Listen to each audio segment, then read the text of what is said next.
Padahal belum seminggu menjadi Menak, tapi ormas-ormas intoleran di Indonesia rame-rame pada mengundurkan diri.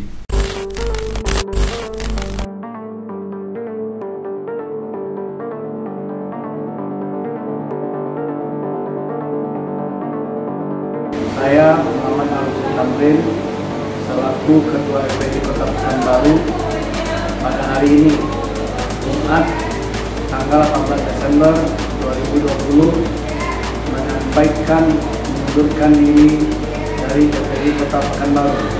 Apapun yang dilakukan oleh anggota FPI bukanlah tanggung jawab saya lagi.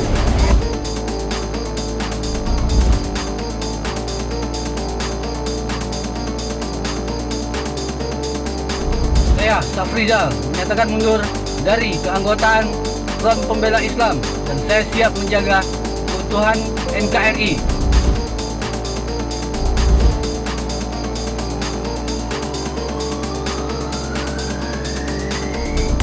Saya ucapkan selamat Natal dan Tahun Baru bagi yang merayakannya, khususnya umat Kristiani. Ketika memasuki bulan Desember, saya langsung teringat dengan pengorbanan Rianto. Rianto menjadi seorang pahlawan. Rianto seorang banser yang pada waktu itu menjaga gereja dan akhirnya pun meninggal karena terkena serpian bom pada waktu tanggal 24 Desember tahun 2000. Betapa pengorbanan Rianto ini menunjukkan jika toleransi di Indonesia sangat dibutuhkan, saling menjaga kerukunan. Bayangkan, Rianto yang berbeda agama berani bertaruh nyawa demi keselamatan orang Kristiani di gereja tersebut. Dan sekarang ini malah Ketua Umum GP Ansor menjadi Menteri Agama. Dan belum beberapa hari Gus Yakut menjadi Menteri Agama. Satu persatu anggota FPI mulai mundur, mulai dari Ketua FPI dari Pekanbaru. Melalui video, Muhammad Al-Husni Tamrin menyampaikan pengunduran diri pada tanggal 18 Desember 2020 yang lalu. Dan Husni Tamrin menyampaikan pengunduran diri tanpa adanya paksaan dari pihak manapun.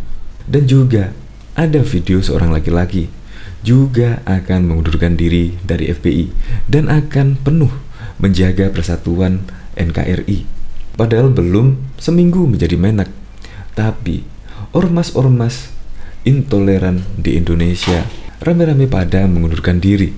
Ya memang sesuai slogannya Gus Yakut, jika ada ormas-ormas yang akan memecah belah NKRI akan digebuk sama Gus Yakut. Nah, sebelum digebuk sama Gus Yakut, mungkin ormas-ormas tersebut sudah ciut nyali dan akhirnya rame-rame pada mengundurkan diri. FPI memang sejak keberadaannya selalu membuat keonaran. Sebut saja mulai tragedi tahun 2008 yang lalu. Rekam jejak FPI sudah sering membuat keributan. Oleh sebab itu Jokowi sudah tepat memilih Gus Yakut sebagai Menak. Selamat bekerja. Untuk lebih lengkapnya simak berita berikut ini. Good News Indonesia. Belum menyaksikan video ini, pastikan bosku jangan lupa subscribe. Karena subscribe itu gratis plus bonus tonton video terbaru setiap harinya. Jangan lupa ya. Belum 2 hari menjadi Menak, ketua dan anggota FPI rame-rame mengundurkan diri. Muhammad Al-Husni Tamrin membuat video mengejutkan tentang dirinya yang mengundurkan diri dari Front Pembela Islam Pekanbaru tertanggal 18 Desember 2020. Husni Tamrin dengan memakai peci putih, baju navy, dan celana panjang duduk serta menjelaskan bahwa dirinya mengundurkan diri dari Ketua FPI. Assalamualaikum, saya Muhammad Al-Husni Tamrin selaku Ketua FPI Pekanbaru pada hari ini Jumat 18 Desember 2020 menyampaikan untuk pengunduran diri dari Ketua FPI Pekanbaru tanpa ada unsur paksaan dari pihak manapun. Bukan pula terkait masalah yang menimpa saya sekarang. Pengunduran diri ini resmi dari saya dan keluarga. Apapun yang dilakukan oleh anggota FPI bukanlah tanggung jawab saya lagi, ucapnya dalam sebuah video yang dibagikan Kabid Humas Polda Rio Kombes Pol Sunarto Selasa 22 Desember 2020. Saat Ria Online mencoba untuk mengkonfirmasi perihal video pengunduran diri Ketua FPI kepada kuasa hukumnya Dedek Gunawan, belum memberikan jawaban. Sebelumnya diketahui Ketua Front Pembela Islam FPI Pekanbaru Muhammad Ali Husni Tamrin bersama anggotanya Muhammad Nur Fajril resmi ditahan di Mapolresta Pekanbaru Rabu 25 November 2020. Setelah dilakukan pemeriksaan secara intensif, penyidik Satreskrim Polresta Pekanbaru menetapkan Husni Tamrin dan M. Nur Fajril sebagai tersangka dan dilakukan penahanan. Kapolresta Pekanbaru Nadang Mumin Wijaya menjelaskan ditetapkannya Ketua Ormas FPI ini sebagai tersangka tak lepas dari pembubaran secara paksa deklarasi 45 elemen organisasi masyarakat oleh FPI saat menolak kedatangan Rizik Syihab di Pekanbaru Senin 23 November 2020. Saudara MAT dan MNF terbukti telah melanggar Undang-Undang Nomor 9 1998 tentang kemerdekaan menyampaikan pendapat di muka umum tambah Akpol yang angkatan 97 ini. Ketua Ormas FPI bersama rekannya diancam dengan pidana penjara paling lama 1 tahun atau denda paling banyak Rp4.500 pungkasnya. Diberitakan sebelumnya, polisi telah menetapkan Ketua FPI Kota Pekanbaru Husni Tamrin dan anggotanya Nur Fajril sebagai tersangka pembubaran paksa demo penolakan Rizik Syihab. Keduanya telah ditahan, 2 sudah ditetapkan tersangka, sudah melakukan penahanan, kini tersangka. Terus kita kembangkan keterangannya, kata Kapolresta Pekanbaru Kombes Nadang Mumin. Nadang mengatakan ada kemungkinan pihak lain yang diduga terlibat pembubaran paksa demo tersebut. Dia mengatakan pihaknya masih melakukan pengembangan. Hasil pemeriksaan kedua tersangka dan saksi-saksi masih kami kembangkan. Dari tersangka dan bukti-bukti penyelidikan, ya tidak menutup kemungkinan ada tersangka lain, katanya. Semua masih didalami lagi, masih penyelidikan untuk mengungkap selain kedua orang tersangka itu, sambung Nadang. Husni ditangkap pada Selasa 24 November. Dia diduga membubarkan paksa deklarasi 45 elemen ormas menolak kedatangan Rizik Syihab di Pekanbaru yang digelar di depan kantor Gubernur Riau. FPI membubarkan secara paksa deklarasi 45 elemen organisasi masyarakat serta tokoh-tokoh masyarakat menolak kedatangan HRS di Kota Pekanbaru, kata Kombes Nadang Rabu 25 November 2020. Demo ormas itu disebut sudah mendapatkan izin dari Satgas COVID-19 dan sudah memberitahu pihak kepolisian. Aksi Husni dinilai melanggar undang-undang yang menjamin pembebasan warga berpendapat di muka umum. Izin mulai dari rekomendasi Satgas, surat tanda pemberitahuan STP, deklarasi serta memberitahu polisi untuk pengamanan kegiatan, ucapnya. Setelah dilakukan pemeriksaan, polisi menetapkan Husni Nur sebagai tersangka. Mereka diduga melanggar pasal 18 Undang-Undang Nomor 9 Tahun 98 tentang kemerdekaan menyampaikan pendapat di muka umum dan atau pasal 335 ayat 1 KUHP.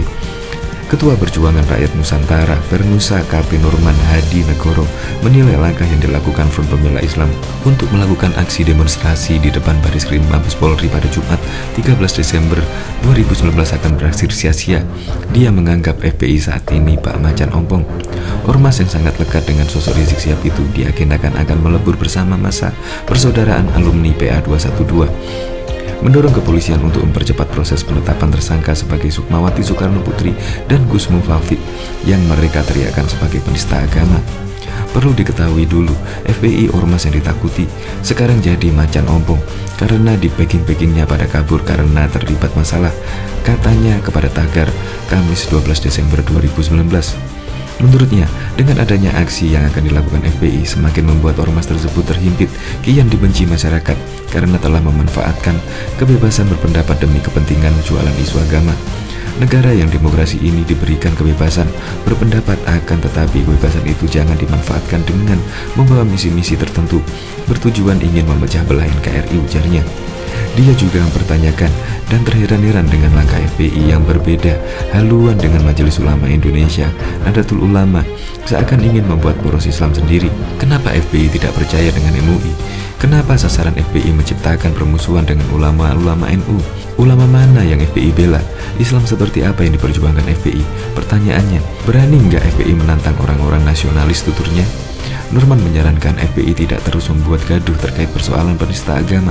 Sebaiknya, kata dia, diambil tindakan persuasif dahulu dengan jalur dialog. Demonstrasi besok yang akan dilakukan FPI dikatakan dia dapat mengundang resistensi Banser NU untuk membela ulamanya, yakni Gus Mufafik. Jangan ucapan seseorang dipelintir lalu dicap pengucap agama, seolah-olah orang itu salah harus didemo. Memaksakan kehendak itu bertentangan dengan ajaran agama itu sendiri.